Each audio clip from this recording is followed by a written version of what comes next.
ان کی طاقت کیا ہے، ان کا اقتدار کیسا ہے۔ اور سرکار پاک علیہ الصلوۃ والسلام کی تو ہستی میں کیا بولوں، آپ کی خدمت میں رکھتا ہوں۔ حضرت امام محمد بیٹھے ہیں دسترخوان پر، قاضی ایاز نے لکھا دسترخوان پر امام محمد بیٹھے ہیں، ان کے بعد قاضی ایاز نے شفا شریف میں اس روایت کو لکھا ہے، دسترخوان پر امام محمد بیٹھے ہیں، تذکرہ نکلا حضور کی پسندیدہ غذائیں کیا تھیں، دسترخوان پر کدو بھی رکھا ہوا تھا، کدو، بہت سے اہل اللہ اس کو کدو شریف بھی کہتے ہیں محبت کی وجہ سے، عزیزان گرامی قدر کدو رکھا ہوا تھا، تو بہت سے لوگ بیٹھے ہوئے تھے کدو کھانے کے لیے، کدو پیش کیا گیا، پھر کیا ہوا، حضرت امام محمد بیٹھے، ایک بندے نے کہا کہ مجھے کدو پسند نہیں ہے، کدو پسند نہیں ہے، کسی کو پسند ہے کسی کو نہیں، اتنی بات اس نے کہی۔ امام محمد نے اپنی تلوار نکال لی، کہنے لگے میں اس کی گردن مار دوں گا۔ لوگوں نے کہا حضرت کدو نہیں پسند ہے تو گردن مار دینا یہ تو ظلم ہے۔ کہنے لگے بات پسند ناپسند کی نہیں ہے، بات یہ ہے کہ اس نے اس غذا کے بارے میں کہا مجھے ناپسند ہے جو میرے سرکار کو پسند تھی، اس نے سرکار کی پسند کے مقابلے میں اپنی پسند بیان کرنے کی اس نے جرأت کیسے کی؟ میرے دوستو یہ ہے مزاج، سرکار کے پسندیدہ غذا پر بھی آپ کو نہیں پسند ہے خاموش ہو جائیے، مگر آپ کو یہ بولنے کی ہمت کہاں سے آ گئی کہ جو سرکار کو پسند ہے مجھے نہیں پسند ہے، اتنی ہمت کہاں سے آئی؟ عزیزان گرامی قدر یہ ہے محبت کا معیار۔ یہاں تک روایتوں میں لکھا گیا ہے کہ سرکار کی نالین کو اگر کوئی تصغیر کر کے چھوٹا کر کے نعیل کہتا ہے کافر ہو جاتا ہے، اگر توہین کی نیت سے حضور کی چپل کے بارے میں، چپل شریف کے بارے میں اگر کوئی چھوٹا کر کے کہے، اس کے مرتبے کو گھٹانے کی نیت سے کہے، کافر ہو جاتا ہے۔ میرے دوستو حضور کی نالین کی یہ شان ہے تو پھر حضور کی ذات کی شان کا اور عظمتوں کا عالم کیا ہوگا؟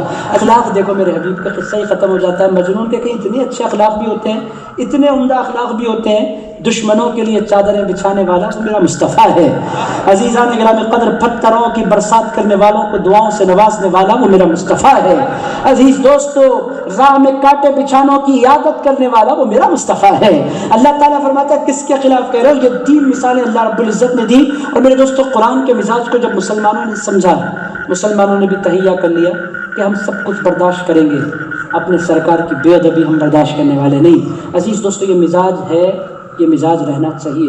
ہر چیز میں کمپرومائز ہو سکتا ہے، رسول اللہ کی ذات کے معاملے میں نو کمپرومائز۔ آپ ہمارے باپ کو گالی دیں ہم سن لیں گے، آپ دادا کو گالی دیں، غصہ تو آتا ہے انسان کو مگر برداشت کر سکتا ہے مسلمان۔ دادا ہے، میرا دادا ہے، مگر رسول اللہ کسی فرد کے دادا نہیں ہے، پوری کائنات کے آقا کا نام رسول اللہ ہے۔ عزیزان گرامی قدر وہ اللہ کے محبوب ہیں، وہاں کمپرومائز ہو ہی نہیں سکتا۔ نہیں صبر کر لیں، وہاں صبر کا مرحلہ ہے ہی نہیں، ہمارے ہاتھ میں ہی نہیں ہے۔ میرے دوست بات آتی ہے، میرے دوستو فاروق اعظم ضرور یاد آ جایا کرتے ہیں۔ اب میں فاروق اعظم کی پوری زندگی کے سارے واقعات نہیں سناؤں گا، گھنٹوں لگ جائیں گے۔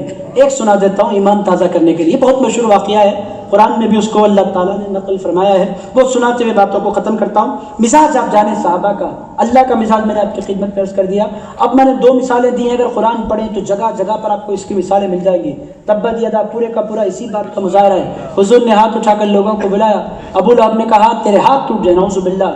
اللہ تعالیٰ نے پوری صورت نازل فرمائی، تیرے ہاتھ ٹوٹ جائیں، تیرا مال برباد ہو جائے، تو ہلاک ہو جائے، عزیزان گرامی قدر تیری بیوی مر جائے۔ اب انداز دیکھے تبت یدا کا، اس نے کہا تیرے اے مصطفیٰ آپ کے ہاتھ ٹوٹ جائے۔ اللہ نے جو جلال فرمایا، اس کی بیوی کے گلے میں رسی کا پھندا ہے، وہ مر رہی ہے ذلیل۔ آپ اگر دیکھیں تبت یدا، جلال کا اظہار صرف اور صرف جلال ہے۔ اور عزیز دوستو اللہ کو کہنے کی ضرورت نہیں، بولے تو مار دے سکتا، مر جاتا تھا، مگر اللہ نے فرمایا مرنے کا حکم بھی دوں گا، ذلیل بھی کروں گا، اور میرے مصطفیٰ کے خلاف کہنے والوں کے خلاف میں قرآن میں آیتیں بھی نازل فرما دوں گا، تاکہ دنیا کو پتہ چلے کہ مصطفیٰ کے دشمنوں کو گالیاں دینا پروردگار کا طریقہ ہے، ان کی مذمت کرنا یہ اللہ کا مزاج ہے۔ عزیز دوستو آخری بات حضرت فاروق اعظم رضی اللہ تعالیٰ عنہ کی عرض کروں، بہت مشہور معروف واقعہ۔